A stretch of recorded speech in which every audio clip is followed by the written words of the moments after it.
So you did some spring cleaning and you found a box of cards in your son's closet and you're like, man, are these worth anything? Or maybe you used to collect cards when you were a kid and now your son or daughter wants to collect cards and you're looking at them and you're like, man, what are all these cards? There's pink ones and green ones and blue ones and some that are shiny, some that are backwards. And what are they? Well, let me help you out with that.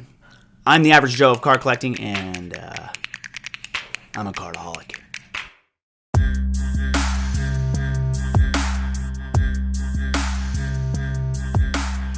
So you found some cards, or you're newly back in the game, and you just don't know what you're looking at. Hey, let's be honest. If you don't know what you're looking at, it's pretty daunting. There's a lot of numbers, there's a lot of pictures. Nowadays, there's a lot of colors, there's a lot of things out there. Plus, I wouldn't say every Facebook group is helpful. I have been noticing an uptick of people getting roasted just because they post a picture and say, hey, I don't know what I have here. Can somebody help me? And then 180 trolls come out and light that person up. So the average Joe is here to kind of lay out the foundation for you. Whether, again, if you don't have any idea what you're looking at all, or you used to collect when you were 10, or you're just getting into it for fun. Maybe you're a 14-year-old kid that wants to get into it. That's what I'm here for, help you out. So let's talk about, today I want to talk about a couple of things, kind of older cards, right? If you found some cards in your dad or your grandpa's attic or your uncle's attic or whatever, some common things you might see with those older cards. Then kind of 90s stuff, kind of where I got my feet wet, if you will, with cards I collected back in the day. So I'll show a couple of cards I had from my personal collection when I was like 10, and it's pretty brutal. I did not take care of them. And then jump into just a couple of parallels or variations or whatever from the nowadays stuff, because it's a little complicated now, to say the least. There are some brands that you want to buy, some you want to stay away from, some colors you want, some you don't. If it's numbered, is it a good enough number? Wait, what if the number is the same as their jersey? Or there's so many questions. But today I want to tackle the little stuff, right? How to locate a card online, or even how to just know what you're looking at. And I'll show you some of those key indications. So let's get into it. You'll see right here, I have a couple of cards set out, mainly from, I would say, my personal collection, but it's just kind of cards I haven't got rid of yet, or just have, whatever. So we're going to start here. This is a 1960s card. How do I know that? Well, there's some key indicators on here, on these cards, on most cards, I would say probably all cards, if they're legit. That tell you exactly what you're looking at, right? So if we look at this one, you can tell the player's name is Marcelino Lopez. And then on the back, you'll have some more information that is relevant to you. Up here in this circle, you'll see a card number. That card number is important because that tells you where it lays in the set, right? So out of this set, I don't know how many there were, but I'm guessing somewhere around 600. And it's made by who else but Topps. That's the manufacturer, right? So off the top, you don't need to know anything else about this card other than it is a Topps card of Marcelino Lopez. With that being said, you want to find out some information on it. You're going to type in Marcelino Lopez Topps 513 card. Right? I already have it pre-typed in there because I did my research. All right, and what you're going to find is a picture of that card, right? Tells you some stuff. If you want to look how much it's worth, this is not going to be a value video. This is strictly just informational on how to find out what this card is. Now, you can tell right here, it says 1967. If you look on the back of this card, the older cards, I would say probably mid-70s, they changed it. I would have to do some research. Again, not a research pod, just a little bit of information. If you look down here, most cards have like stats or some sort of information about that player and how they play, right? This one shows 1966 as the last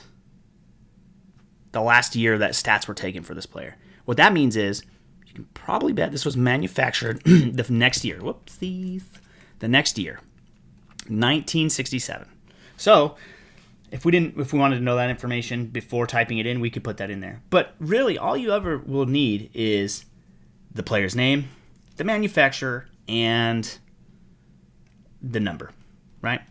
So to prove that, I'll get into this a little bit. We don't know what year this is, right? Let's see. Here we go. Okay, you see that card? Now, we don't really know what year this is, but if we turn it around, and we don't know the player either. Now, it says Pierce stars in 3-hit victory, but I don't know that player's name. So you could type in Pierce, or you could just type in Topps 147. And since you know that guy's name's probably Pierce, you could go a couple of different routes from here, right? Topps, number 147, maybe Pierce. Or, now if you look over here, you can see that it says 1962 World Series. I'm going to assume they didn't make this card 10 years later. So, it's safe to assume that 1963 is the year. There you go. And we found our card, right? The next little bit of information I want to give you guys is, so 60 cards we looked at, they didn't have necessarily the number on the bottom. Well, the manufacturers got smart to it and said, hey, since we're going to be doing this every year, maybe we start putting them on our, why don't we start putting them on our product? Well, this ended up looks a lot like this now, right? David Robinson card. Again, don't judge me based off of the condition. I've had this card for a long time. And if you look down there at the bottom, you'll have all the same information that you had before. Name, the number is right there at the top left. But you'll also see 1990 NBA Properties Incorporated. This one is an NBA Hoops card. You can tell that on the bottom here. It's an NBA Hoops card, number 270, and the year was 1990. Basketball cards are a little different than baseball because the season encompasses 2 years. So sometimes you'll have to type in, 1990, 91. But for the most part, you'll see it'll come up with the 1990 and 1989, or even when the new stuff, 2019, 2020, whatever. So there you go. There's another Larry Bird one. So following all the same stuff, we have a Fleer number 8, Larry Bird, 1989. And from there, you can find out that information. So that makes it relatively easy for navigating really any card. So that information, although it's seemingly basic and a lot of people understand that or know that information, if you've never been taught that or even looked at a card, you may not know. All right, now let's get into the meat and potatoes of it all. That was the basic stuff: card manufacturer, card number. Back in the day, cards were very generic. It was just a piece of cardboard with a number and a name, and people collected them and put them in their bike spokes.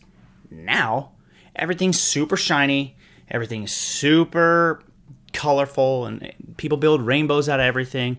And it can be confusing because you have so many different brands. You got Topps, and you have Panini, and in Panini you have optics, and you have mosaics, and you have prisms, and you have everything, right? So for today's discussion, we're just going to talk about straight up Topps Chrome. It's pretty basic, and it remains consistent year after year with a few additional things. So let's get into it a little bit here. There are a lot of different refractors. They call them refractors. Again, they're different. They're called something else for other brands, but for Topps, you will find them being called refractors. You got many different kinds. You'll have a blue and a green and a purple, and back here you'll see two different kind of weirder, colorful ones that are they got the rainbow tint to them, but one is brown and one looks like it's black and white. There's a ton of different ones. These ones are all shiny and standard colors, except for they just kind of reflect a little different, right? So getting to know these products is going to be important, especially if you're going to start opening a bunch of this stuff. It becomes second nature after a minute, but like this one, actually, let's start right here. This one is going to be called your refractor. That's just your base refractor. People love these cards. They're nice and shiny. This is my favorite one, is the X-Fractor. I love like the blockiness and everything. Just a great looking card. And then you have your Prism, which is also a cool card. I would say, I don't know, kind of looks like a dragon scales. I don't know. Pretty cool looking cards. And then you have different, if you know the colors of the rainbow, you know kind of what you're looking at here. So you got purples, blues, greens, among other colors. Now, the one I really like to bring up, and the reason that this discussion is important is because these three are all seemingly pink, but they're all three different. So, and how do you say they're different? Let's get into it a little bit here. They all have different features that make them just a little different, right? So, as you can tell, this one has kind of like a diamondy, sparkly tint to the background of it. This one also is numbered out of 350. So, of this card, there are only 350 of them made. That's what that means. Every card in the set has that feature for these. And they're essentially, I mean, you can consider them chase cards, kind of, where it's like, or just adds a layer of scarcity, right? Or collectability. Now, these two, they look exactly the same. I remember pulling this Kyle Schwarber card and thinking, what is so different about this card? And I looked over it over and over and over. In some lights, you can maybe tell that it's just got like a different hue to it, I guess. But not to the point where you would think that it was any different. So this one is your basic pink refractor.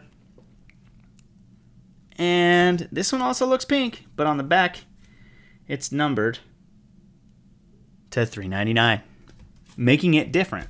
Now, how would I delineate those? I would go to my internet browser, and I would try to figure that out for myself here. So I already got this preset for you guys. It's 2021 Topps Chrome baseball cards. I just typed it into Google search. I typed in 2021 Topps Chrome, and it brings up a couple of selections. You can either go to Cardboard Connection, or you can go to Beckett, which is another good one. There's other sites, but this is the one I prefer the most. I go to here, and it breaks down the whole product. It talks about inserts, and it talks about parallels, and it talks about variations, and shoot, it even has how much it costs. So if I come down here, you will see one of the very first things they talk about is the base refractor parallel breakdown. The reason is because there's a lot of them. There's over a dozen. What is this? See that? All different refractors, sepia refractors, pink refractors, blah blah blah, so many, right? So what I did is I was like, why are these cards different? Well, pink refractor, that's your normal one. It's not numbered. But the magenta refractor is numbered out of $3.99. So you can find out what this card is technically named if you just come to these websites. And these are out here for anybody to go to. I see a lot of people ask this question, hey, what kind of card is this? And the information is right there at your fingertips. So Cardboard Connection is a great website for that. Another website is Beckett, and here I pulled up some of this. This one I thought was pretty cool because it kind of has a GIF of all the different variations of the 2019 ones.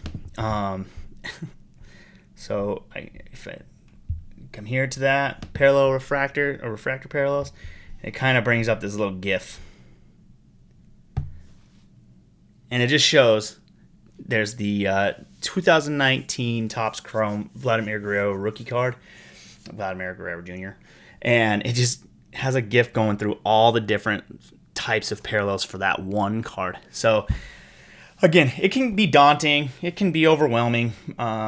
Just know that if it's a different color than the normal ones, it's more rare. And if it's numbered, it's even more rare. So that is that. I appreciate you guys hanging out with me today. I hope you guys learned something. This was a labor of love for me because it took me 10 tries to make this video. So hopefully you got out of it. I've been editing and playing with it and whatever. It's been a good time. It's been a learning experience. So if you guys stay till the end, I appreciate you. Follow, like, subscribe, all that kind of jazz. Hit me up on Instagram. If you guys have any questions about your cards or your card collection that you have or found, hit me up anytime. I'm willing to talk to anybody. So I appreciate everybody, and have a great rest of your weekend.